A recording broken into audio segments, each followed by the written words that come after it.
I forgot to hit record. Sorry, everyone. I forgot to hit record. That was my big. Her work has been featured in exhibits throughout the United States and in many permanent collections, including the Library of Congress, the Museum of Fine Arts Houston, and the Princeton University Art Museum.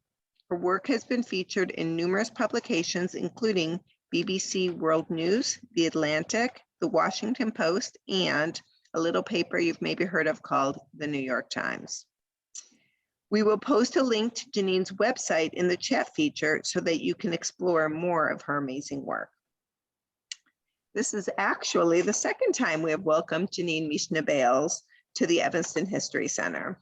In 2017, Jeanine joined us for an in-person presentation on her photographs documenting sites along the Underground Railroad, part of her collection, Through Darkness to Light. We were also thrilled to exhibit some of her images here at the Dawes House from that collection. Right now at the Dawes House, we have a lightbox image Jeanine lent to us. The image is part of Jeanine's Standing Together collection and will be on display for the entire month of March in honor of Women's History Month. Tonight, Jeanine will talk about one of her recent projects, Standing Together, Inez Milholland's final campaign for women's suffrage. Through photography, writing, and ephemera, Standing Together champions a little-known figure who was at the forefront of the suffrage movement in the early 20th century.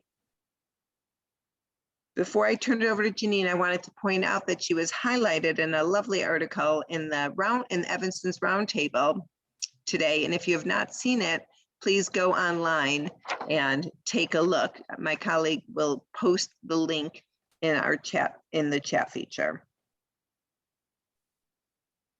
So thank you so much, Jeanine, for being with us tonight. We're so happy to welcome you back to the History Center.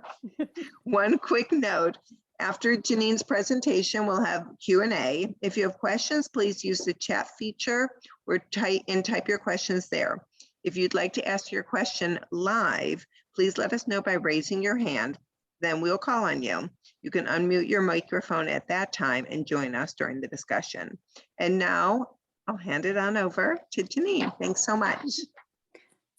Hello, everyone.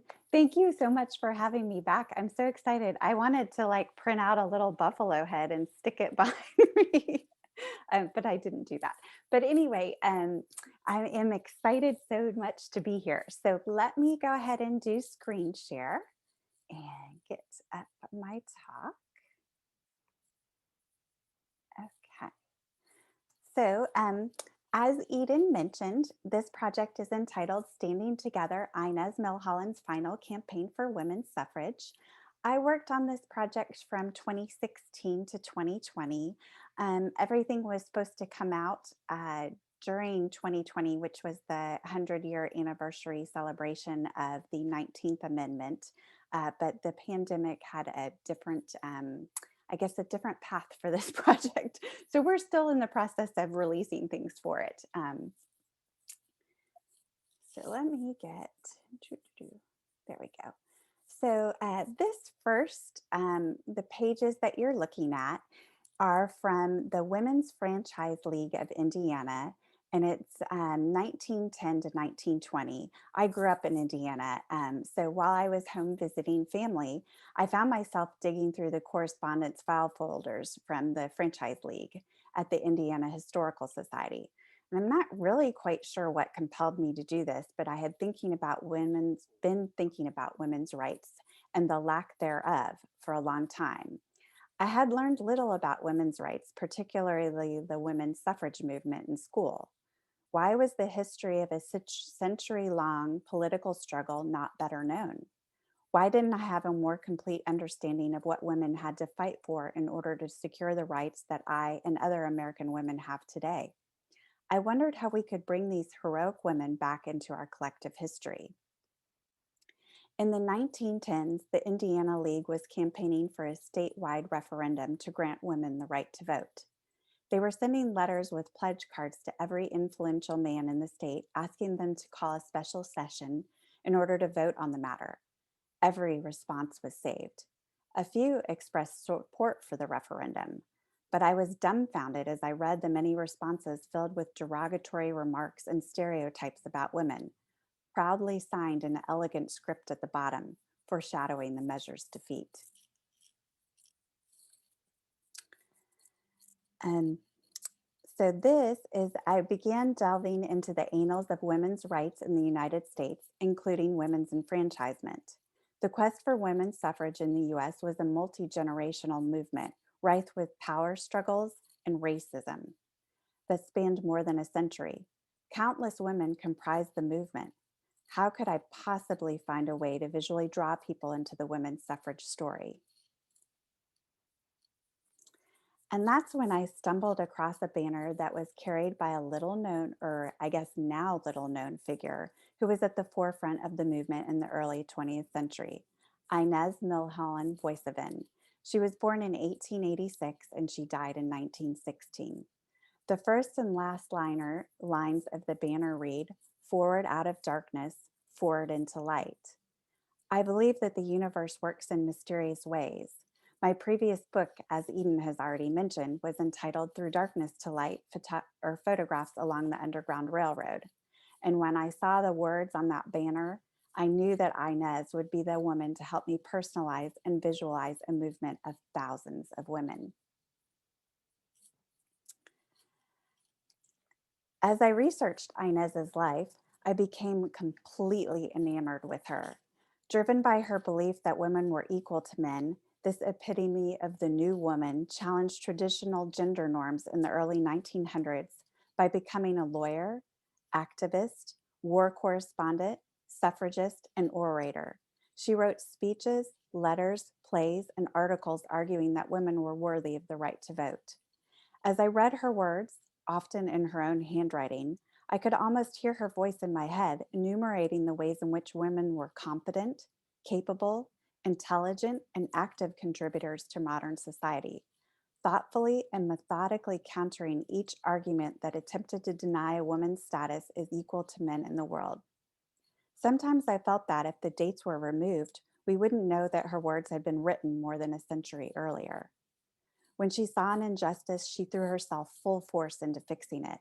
From labor laws and prison reform to war and women's rights, she fought tirelessly to dispel the stereotypes about women she kept butting up against.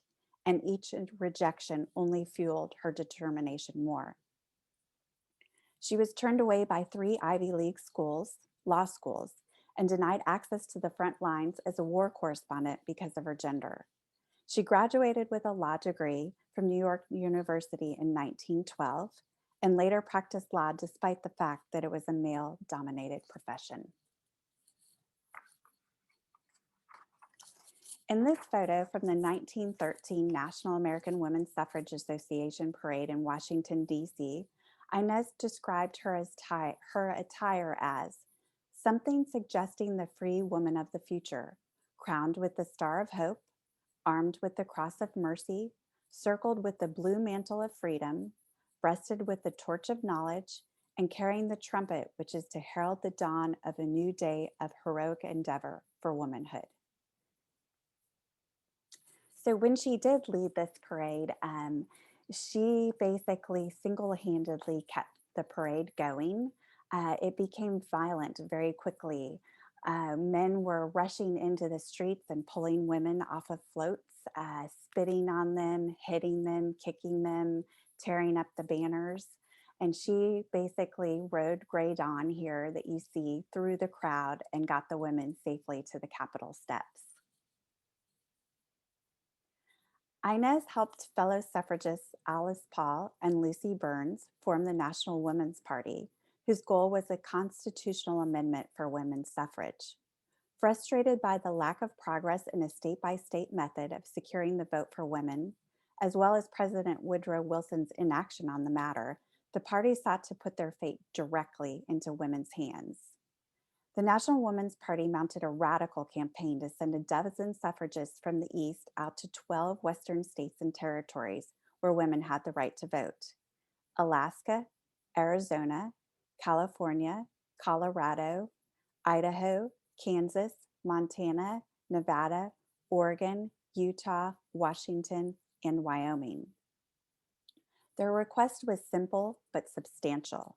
Put aside all other political agendas during the 1916 presidential election, then cast a protest vote against Wilson, the Democratic incumbent who was running for a second term against the Republican candidate Charles Evans Hughes, and other Democrats also running for office. Knowing that their efforts would not likely change the outcome of the election, they nonetheless wanted to ensure that President Wilson would not win on account of women's votes in the suffrage states. The goal was to force him to acknowledge the bloc of Western women who would vote to stand together with their unenfranchised sisters in the East, and in turn, force him to live up to his democratic ideals by passing a national suffrage amendment in his next term. On the left is an image of Inez just before the start of the campaign in 1916. And on the right is actually a newspaper clipping from the Chicago Tribune. And it's actually showing Inez that she was truly ahead of her time because she thought that women were actually equal to men. And that was a radical thought back then. And this included the institution of marriage. Both she and her husband struggled with the idea of marriage and how to make it suit their beliefs of equality. And then in this article, she's quoted as saying earnings should be split 50-50 between spouses. Obviously, that didn't go over very well at the time. Aboard a ship on the way to England in 1913, Inez met what she would describe as her soulmate, a Dutch coffee importer named Jeanine Michna-Bales. After a whirlwind courtship during which she proposed, they enjoyed a marriage that, according to their letters, was based on equality and a mutual admiration for one another. Using primary sources, including personal correspondence back and forth between Inez and her husband, Eugene, the Suffragist magazine, local newspapers and National Women's Party papers, as well as books and other research, I was able to piece together the route that Inez and her sister Vida followed during the 1916 National Women's Party Western campaign. Inez was appointed a special flying envoy. So what you see here on the left is one of the handwritten letters that Inez sent to Eugene. And ironically, these papers, Inez Milholland papers, are housed at the Harvard Library, where she was denied access to law school. On the right is one of the copies of the Suffragist magazine from October 1916 when she was traveling. And this is actually a map, and it's entitled A 12,000-Mile Swing Through the West. And I took an actual, 1916 railroad map that I had found on eBay. And it actually came in that little brown folder that you see on the side. And then it folded out into this huge map. And I went ahead and photographed it. And then I printed it out and I purposely cut it in half. And then I stitched it back together because in this whole campaign, the East Coast is asking for the West Coast help. And then I went ahead and embroidered the path that Inez took with her sister Vida along the campaign into the map. Departing on Chicago, so let me go back up real fast. On October 6th, 1916, Inez and Vida embarked on a grueling campaign traversing 8 states in 21 days, only a portion of the 12 states they were meant to cover. Inez delivered some 50 speeches while battling chronic illness and lack of sleep. Her 3-week itinerary, brutal even by today's travel standards, consisted of street meetings, luncheons, railroad station rallies, press interviews, teas, auto parades, dinner receptions, speeches in the West's grandest theaters, and even impromptu talks on the train while on the way to her next destination.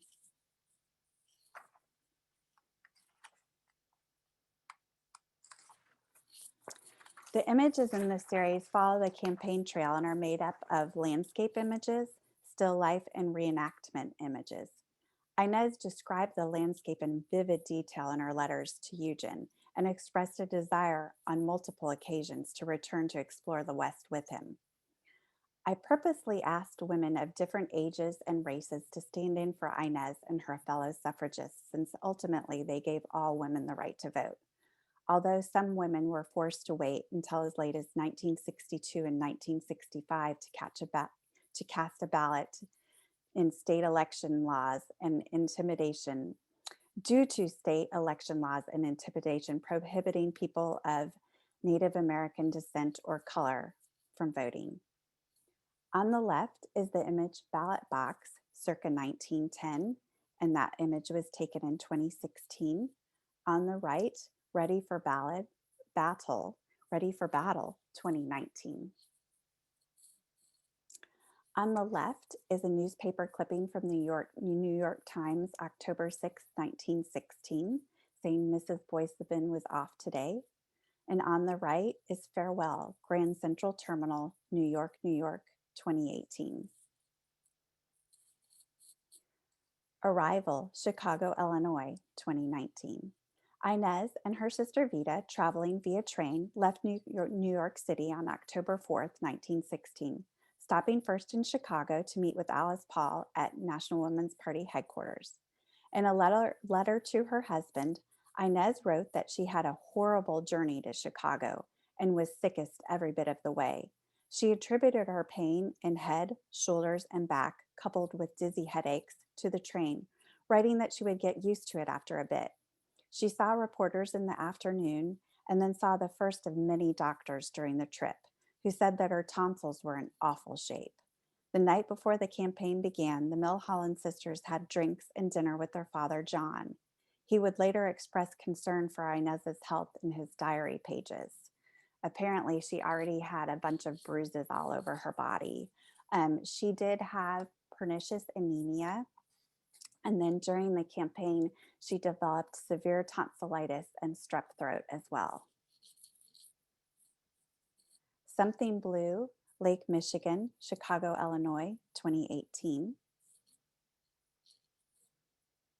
Standing Together, Grant Park, Chicago, Illinois, 2018. And then on the right is a quote from pulled from one of her speeches. What is the answer, women with the ballot? Are you going to lick the hand that smites you like the hounds? And this was pulled from the Suffragist, October 14th, 1916. On the left is Checking In, National Women's Party headquarters, Stevens Building, Chicago, Illinois, 2018.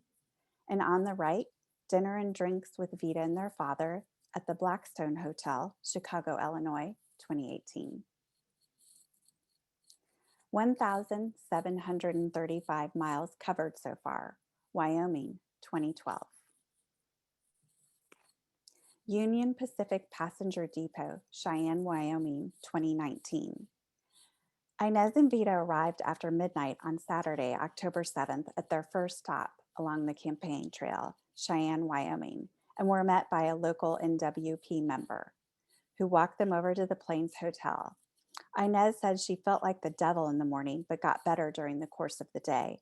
She spoke in the afternoon to a crowd at the hotel, and Vida, who is an accomplished lyric soprano singer, sang. On the left, Suffrage Dress 2019. In the margin of one of her letters to Eugene, she mentioned that her attire was just right. On the right, A Gift of Flowers, Train Platform, Glenns Ferry, Idaho, 2019. Admirers greeted her at various stops along the way with flowers and fruit baskets. Snake River, near Twin Falls, Idaho, 2019. Penny Theater, Boise, Idaho, 2019. And then this is a newspaper clipping from the Ephemera Republican in Wyoming, October 13th, 1916. In Pocatello, the meeting at the Yellowstone Hotel was so crowded that 300 men gave up their spots for women.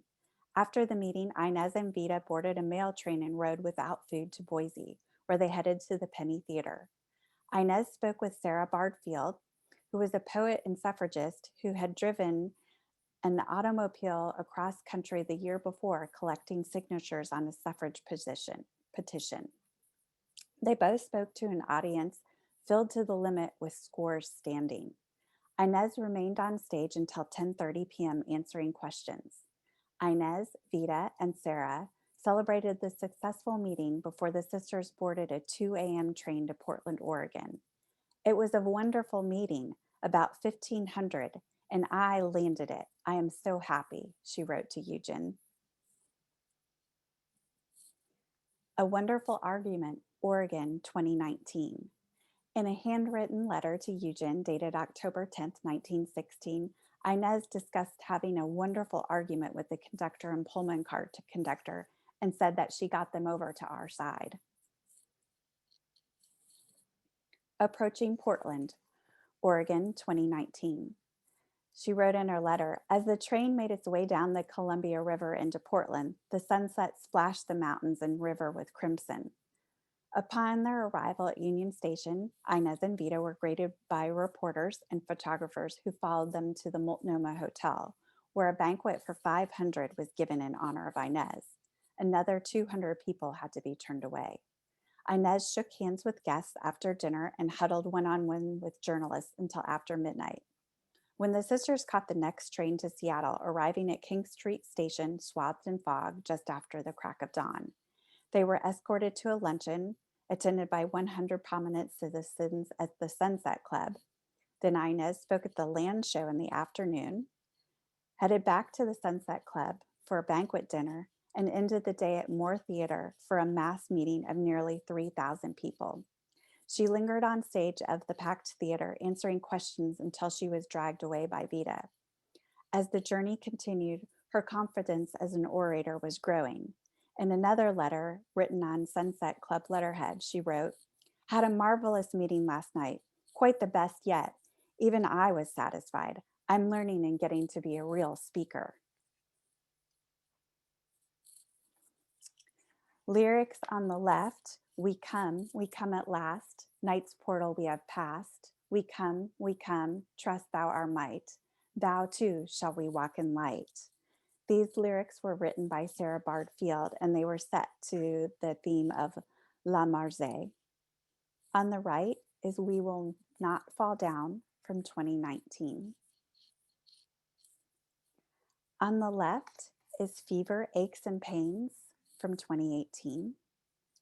And then in a letter to Eugene, she wrote, "I am taking a combination of arsenic and strychnine and iron, and I think it helps me."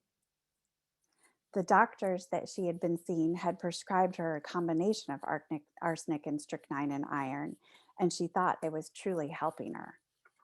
In the end, it was really poisoning her. On the left is Arsenic and Strychnine, the Sunset Club, Seattle, Washington, 2018.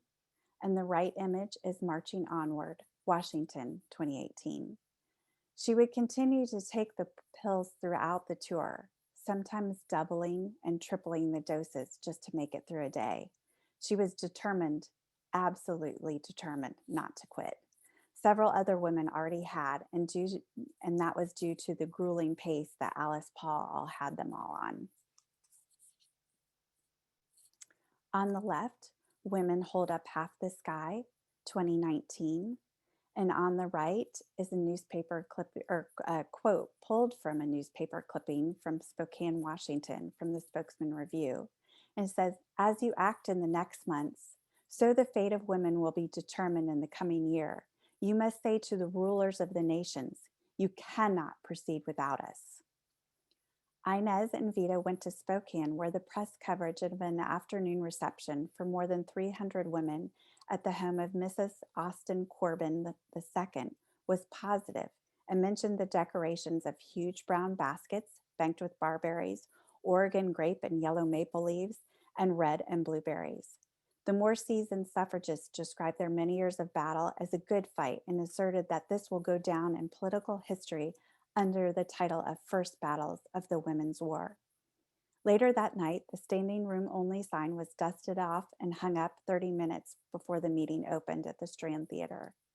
After delivering a speech to a crowd of 1,800 people, Inez asked the men in attendance if she was on the right track. A chorus of baritone voices responded with, Yes, you're all right. In a letter to Eugen on October 9th, 1916, she wrote, I found a great crowd at the station. I couldn't think why until I heard someone say, There she is. Then I suspected. My heart sank, I don't mind telling you. Then the brakeman and porter said, They're looking for you. So I went to the back of the train and made a speech. Fairly good. And that image on the right is entitled Whistle Stop Speech from Cut Bank, Montana, 2018.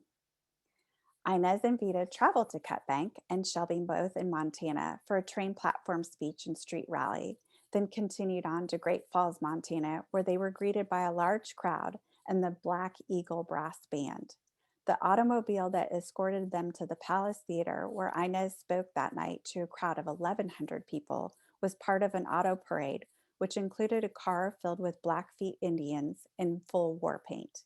They ate dinner and went dancing, but the following morning, Inez awoke with a fever and sore throat and had to force herself to get ready for 2 meetings in Helena, Montana. When she became so weak she couldn't stand, she considered quitting for the first time. Amber Ways of Grain, Montana, 2019. Leaving Helena, Montana, 2019. A Storm is Building, Ogden, Utah, 2018.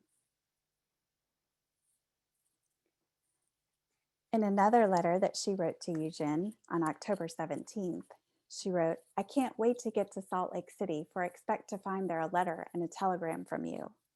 And the image on the right is telegram from Eugen, Salt Lake Union Pacific Railroad Station, Utah, 2018.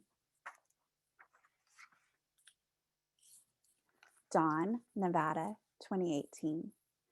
A day later, the Milholland sisters stopped high in the Sierra Nevada mountains in Winnemucca, Nevada.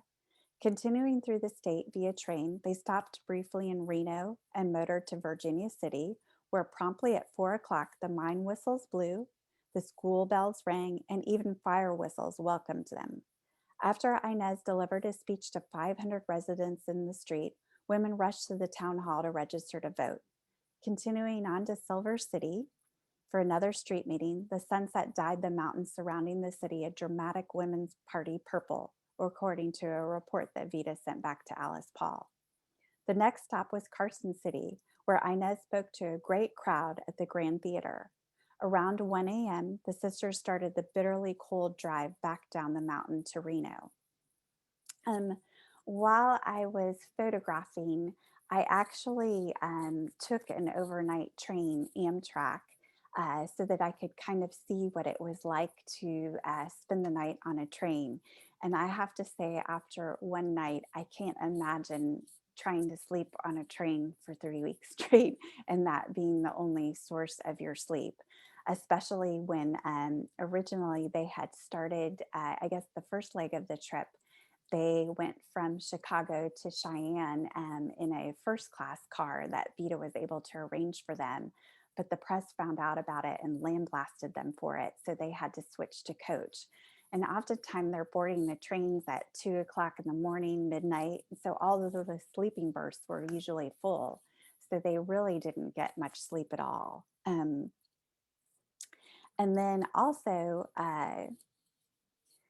on the left, so I'm going to talk about the car in just a second, is a clipping from the Nevada State Journal from Reno on October 15th, 1916. And on the right, automobile caravan from the train station in Reno, Nevada, 2019. But we were able to take out at the California Automobile Museum a Ford Model T from 1915. I guess one of the gentlemen that volunteers at that museum has been driving Ford Model Ts since he was 11 years old, when his dad had gotten one of the cars. And he was in his, I guess, mid 60s. And that image is actually in the book. But he was talking about how the headlights on the Ford Model T would only work for about an hour, because I guess it was some kind of chemical that burned in the headlights. And then once that chemical was gone, then the lights would go out. So I asked him how they would have gotten her back down the mountain to Reno and that night and how that drive would have been. And he said that it probably would have taken them the entire night and they would have had to go very slowly all the way down the mountain. And most of the Ford Model Ts were open. So she's in the mountains at elevation in October and it's freezing. So no wonder she was getting sick. These are Suffrage Mountains, Nevada, 2018. And I got the idea for this image from that report that Vida had written about how the mountains turn purple. And they actually do when the sun sets there. This image is entitled Lifeline, 2019. One of the unfortunate consequences of Inez's marriage to Eugene was the loss of her American citizenship. Although she was born in the United States, Inez was compelled by a law passed in 1907 to become a citizen of her husband's country, thereby losing all or any possibility of voting and all her rights. New York State did not grant women the right to vote until 2017. A man who married a foreign woman at the time, however, did not lose his American citizenship. Eugene offered to become an American citizen in order for her to be able to gain her legal status back, but she refused, saying that they would get the law changed. It did not change until 1922 when Congress passed the Cable Act. On the left, preparing for a speech, the Palace Hotel, San Francisco, California, 2018. And on the right is a newspaper clipping from the Oakland Tribune in California from October 22nd. In a campaign report, another one, Vida noted that Inez barely had time to put on her white dress prior to being escorted to the ballroom for her speech in San Francisco, where she declared, "President Wilson says he must be bound by the provisions of the 1916 platform of the Democrats." Provisions he wrote himself. Must he be bound by his own limitations, I ask you? Is that the reason for his refusal to see the light? The suffragists reported that as many people crowded in as were turned away for the 2-hour meeting of 1,500 people. Hundreds packed the platform after Inez's speech, and she remained on her feet fielding questions and shaking hands for an additional 3 hours. Back to the city, leaving Phoebe Hearst's estate, Pleasanton, California, 2018. Phoebe was one of the main women that got, suffrage passed in California. You'll recognize the Hearst name. Her son was started the Hearst media empire. On the left, Fading Rose, 2019. And on the right is a newspaper clipping from the Los Angeles Daily Times from October 24th that talks about Inez fainting at her highest point. Arriving in Los Angeles on October 23rd, Inez delivered her last speech to about 1,000 people at Blanchard Hall, where she collapsed on stage while speaking. She returned 15 minutes later to finish her speech from a chair. One of the big quotes from this speech, which she's famous for, is President Wilson, "How long must this go on? No liberty. Let me repeat, we are not putting our faith in any man or in any party, but in the women voters of the West." These were her final public words. Although she tried to be indefatigable, according to the Los Angeles Daily Times, Inez's rapidly deteriorating health forced her to stop campaigning, and she died only 1 month later on November 25th, 1916, at the age of 30, a martyr of the American suffrage movement. And the image on the right is transitioning from 2019. There's a project website. It's standingtogetherproject.com, and it has project images, background and overview of the project, some historical ephemera, more than you saw here in the presentation, a suffrage timeline, educational resources, lesson plans and online resources, a bibliography And at the end of that bibliography, I tried to organize some websites that I found by state. So you can click through there and hopefully see some information relating to specific states and areas. There's also a glossary. And then another neat, interesting area on that website is the 19th Amendment Centennial Celebration resources. Some of those aren't really applicable anymore, but some of them are pretty interesting to see. And then I put some behind the scenes images from the making of the project as well. There is a book available. It came out in 2021 from MW Editions, and you can order a copy at mweditions.com. But it has kind of just, images in it and some of the ephemera and timeline and other things in it. And then this is hopefully going to be a traveling exhibition. And you right now, Eden did mention that there is a light box on display at the Dawes House at the Evanston History Center. And you can see the light box here in the picture. And I guess I want to explain the reason for the light boxes. So the way you would have viewed color images in the early 1900s was by a process developed by the Lumiere brothers, who were French. And it was literally taking potato starch and printing it on glass plates.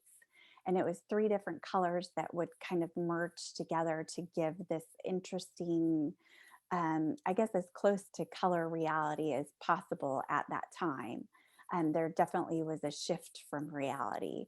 So I kind of used that treatment for the still life and reenactment images in the series. And then the way you would have viewed those autochrome images was they would have been backlit with a light source behind them. And so that's what gave me the idea to build these light boxes.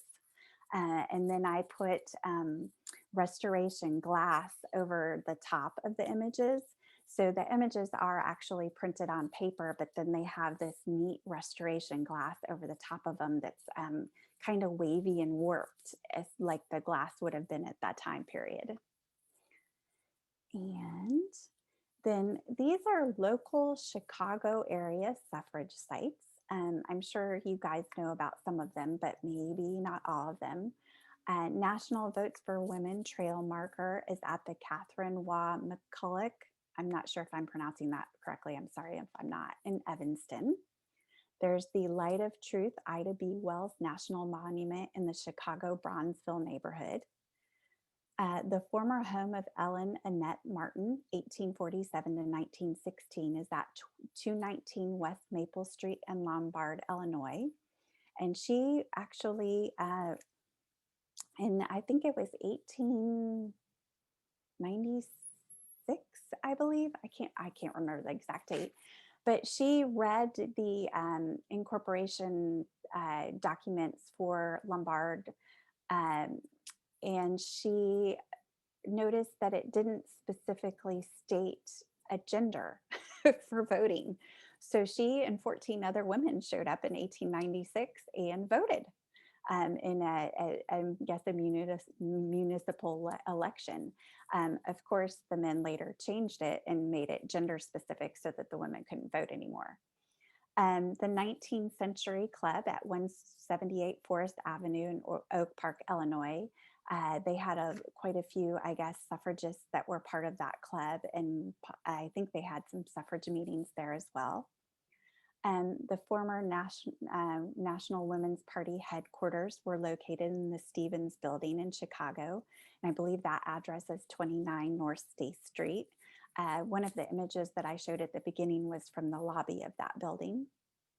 The Auditorium Theater that's housed at the Roosevelt campus at 50 East Ida B. Wells Drive in Chicago was where the National Women's Party had their, I guess, it was in the summer of 1916, so before the campaign, but they had like this big convention, and Inez actually spoke at that convention, and that's when I think they were deciding to have her be one of the special flying envoys for the campaign.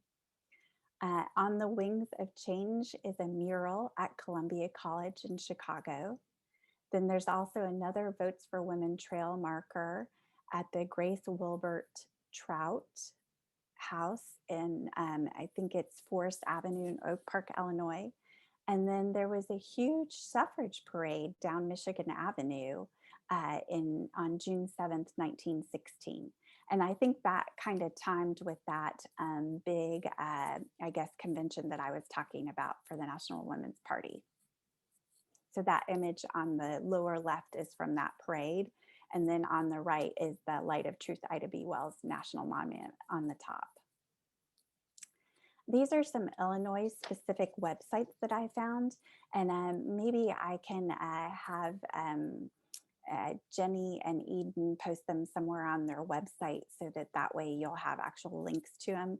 But the League of Women Voters of Illinois, that was actually League of Women Voters formed in 1920 out of all of the Suffrage Association, I guess, organizations, so that way they could continue getting women to sign up to vote, but also for the ERA, which unfortunately we have yet to pass, and that needs to be remedied very soon, I hope. Suffrage 2020 Illinois is a fabulous website. I think Lori from the Evanston History Center might have had something to do with that. The Illinois Suffrage Act 1913 is an online exhibit from the Office of the Illinois Secretary of State. Illinois History, oops, I see my typo, and Lincoln Collections, a publishillinois.edu blog. Illinois and the 19th Amendment through the National Park Service website is a great, fascinating little article. Suffrage, Encyclopedia of Chicago at chicagohistory.org gives some more Illinois tidbits. And then Ahead of Their Time, a brief history of women's suffrage in Illinois is on the IPO Illinois periodicals online through library, I guess, niu.edu website. And I think that's it.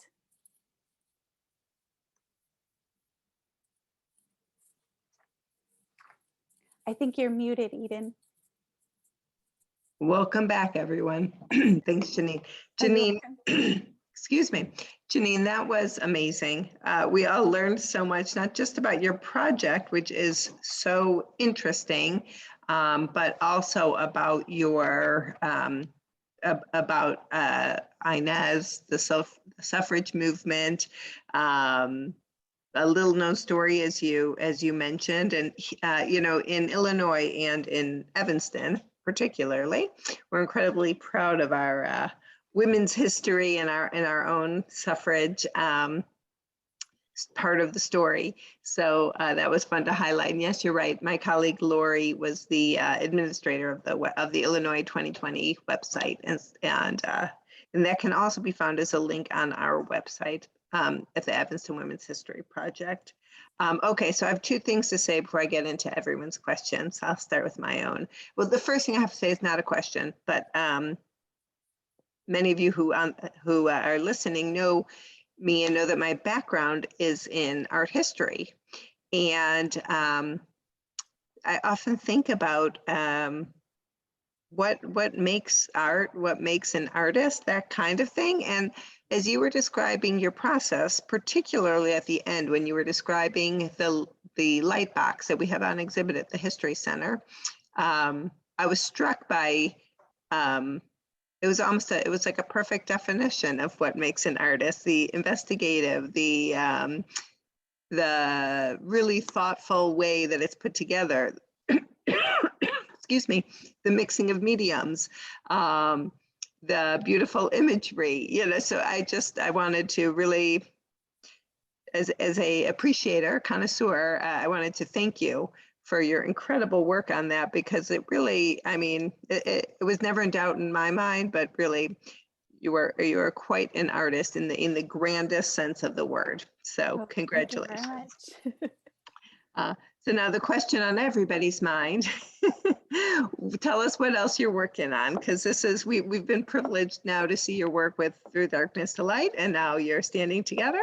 And so many of us are waiting to hear what's next in your in your amazing projects. Well, I have, so the traveling exhibition for Through Darkness to Light is through Mid-America Arts Alliance. And so I have a joint traveling exhibition with another photographer named Adam Reynolds. And it's kind of I guess, a look at the Cold War, if you will. So he photographed the offensive side of the Cold War, the Minuteman and Titan missile sites.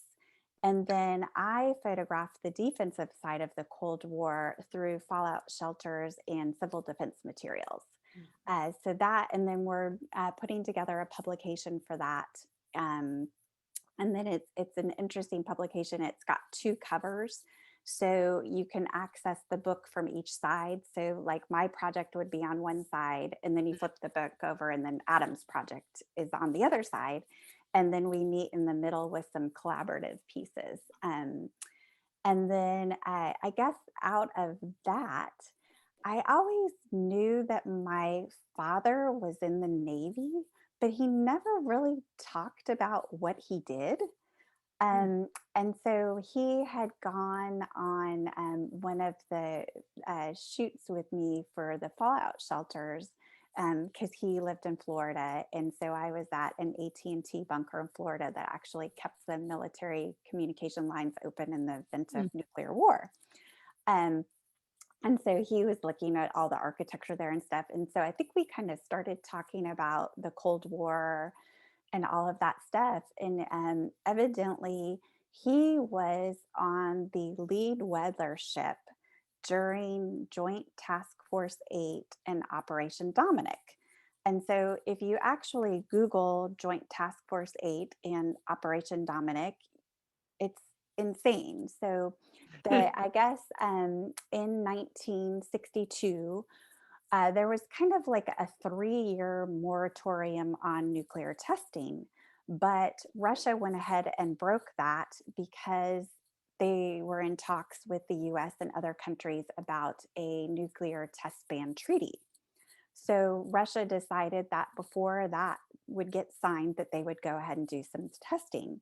So in response, the US put together Joint Task Force 8, where they brought some 35,000, I guess, civilians and military personnel from the Marines, the Navy, Air Force, etc., to do these nuclear tests. And that test series was called Operation Dominic. And they were done they were all off of Christmas Island, which is owned by the British. And then not Bikini Atoll, but what's the other island? I'm drawing a blank on the other name of the other island. But so they did basically 32 nuclear test detonations, and a lot of them were to determine would communication equipment hold up during a nuclear blast. So they would they would have submarines come up to the surface and have them park like 4,000 meters from ground zero of these blasts. And they would position 4 destroyers within distances of that as well. So needless to say, all of these service people were highly radiated and have developed lots of different diseases. My father included. He made the mistake of, as I guess a lot of older gentlemen get prostate cancer, which he did, but the recommended treatment was to get radiation treatment, and not really having the US government be transparent about how much radiation he was exposed to during these nuclear tests. It triggered all the radiation that was lying dormant in his body, and he ended up with 7 different cancers in a matter of 1.5 years, 2 years. And he ultimately died a very painful death from multiple myeloma. So I am doing a project in honor of him and the other atomic veterans, where I'm taking, I guess, like I found in his paperwork after he died, and I was going through all of his belongings, they had these crazy like certificates from Joint Task Force 8. And it was like Poseidon, and he is like using his trident to stab the atomic symbol. And it's like this government document. And then they had it was a pocket card that they carried, and his was very well worn, so he clearly carried it in his pocket.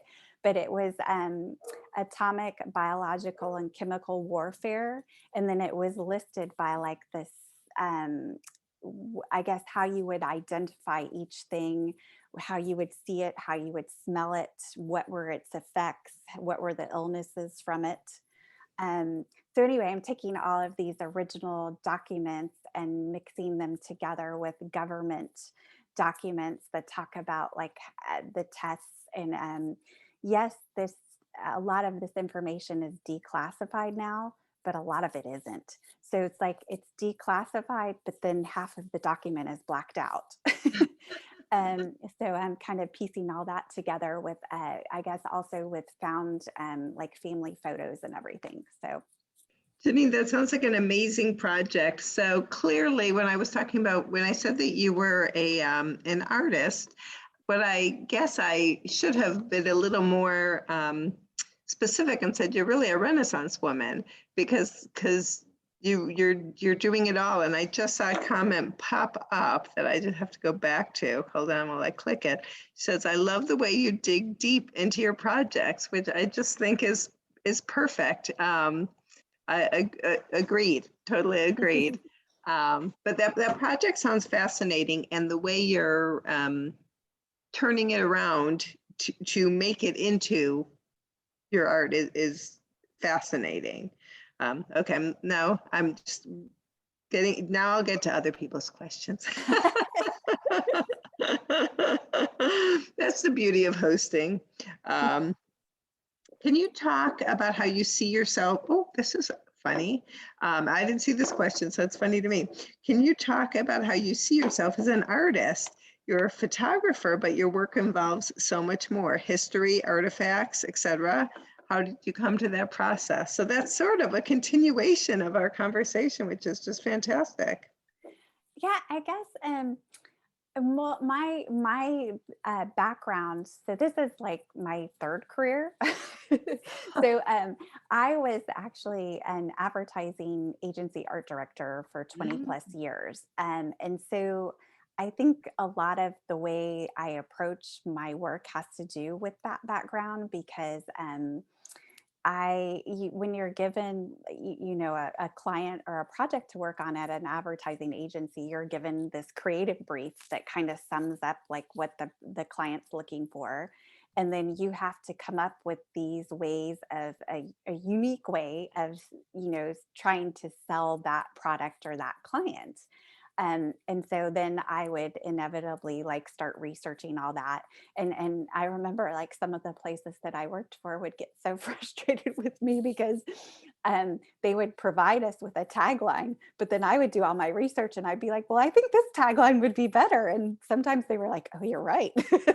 So then they would switch them. But yeah, it was, but I think just that whole like researching and stuff comes from that. And then my stepdad, he absolutely adores history, and he would take us to like all these, I guess, history museums. And I remember like the first time that I went to the Smithsonian with him, I was a teenager, and I just wanted to pull my hair out because we have this joke in our family about it goes something to the effect where this little boy walks up to his mom and he's like, Mom, tell me about penguins. And she goes, I don't know very much about penguins. Go ask your dad. And he's like, I don't want to know that much about penguins. And that perfectly describes my stepdad. So I think maybe I was half listening as a kid because I'm now clearly very interested in history. So that is terrific. Okay, so on International Women's Day, we're gonna wrap it up with a question, a sort of specific question, which is, tell us a little bit about how your views changed in doing this project. I can't imagine. First of all, it took a long time, as we saw, and so you lived with Inez and these suffragists for a long time. So I can't imagine that it didn't change how, not your opinion so much as how you viewed these women and maybe what they went through. Your description of your own train trip. So maybe you could just give us a little insight into how, how your views changed or how you appreciated things differently, maybe. Well, I definitely, looking back on my education in women's history, it was pretty much non-existent. I think the extent of what I learned about the women's suffrage movement was in my like 10th grade history class, and they listed the constitutional amendments 1 through whatever, and the 19th was one of them thrown in there, and that was it. Um, so I don't think I honestly understood that it was that much of a battle to get these rights that we now have. And I think I have a much greater appreciation for the contributions that women have given. It's like that whole idea of we stand on the shoulders of others. And literally we do. I mean, it's amazing. They were women that worked around the clock for 60, 70 years to get this done. And even like the ERA, the Equal Rights Amendment, the wording that's in that document is from 1920s. And it's not changed, and we still have not passed it. All the states, we have enough states now. So, and the House has passed because I guess they had a timeline for when those states could ratify it. And that timeline passed, and they extended it, and then it passed again. And so the House has said, we're going to let the timeline go, but the Senate has not yet. So that's what we're waiting on. But yeah, I think too, as far as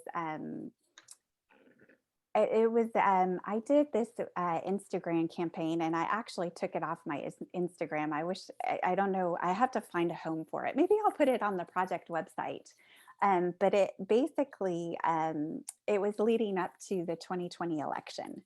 And so I started with our country's history in the 1600s, or our area's history, because I can't say we weren't a country back then, all the way up to the 2020 election.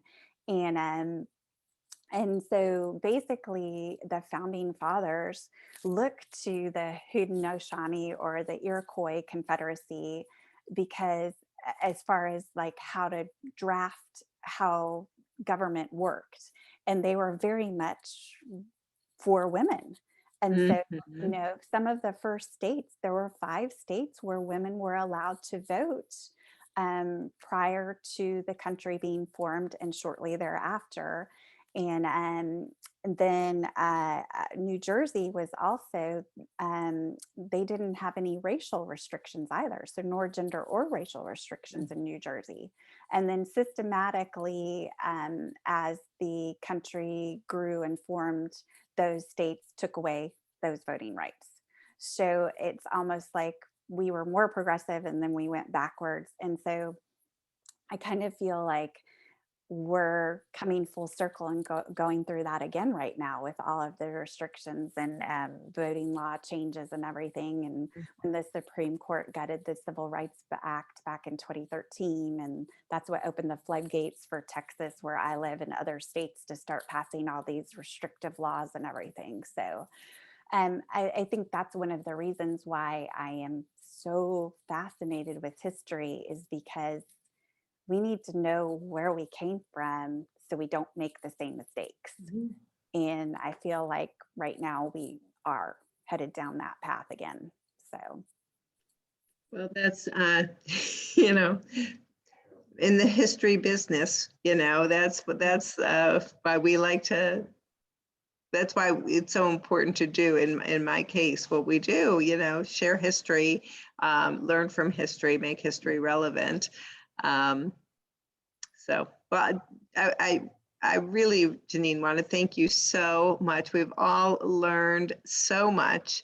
What I wanted to, I wanted to say when you were talking about standing on shoulders, when we did our women's history exhibit, the Evanston Women's History exhibit in 2013, when Illinois women got the right to vote, we called it Lifting as We Climb.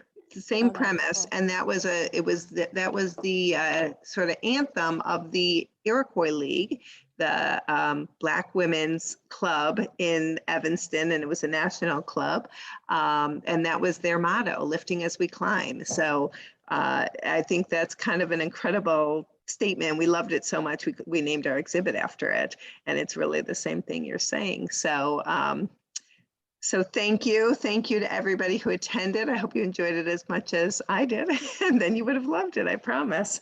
So thanks so much, Jeanine. We can't wait to hear what's next for you.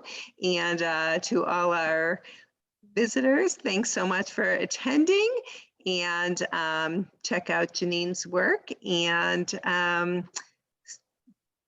plan to be with us in April for Dr. Edith Farnsworth and the House Walk in May. So thanks, everybody. Have a great International Women's Evening. Mm-hmm.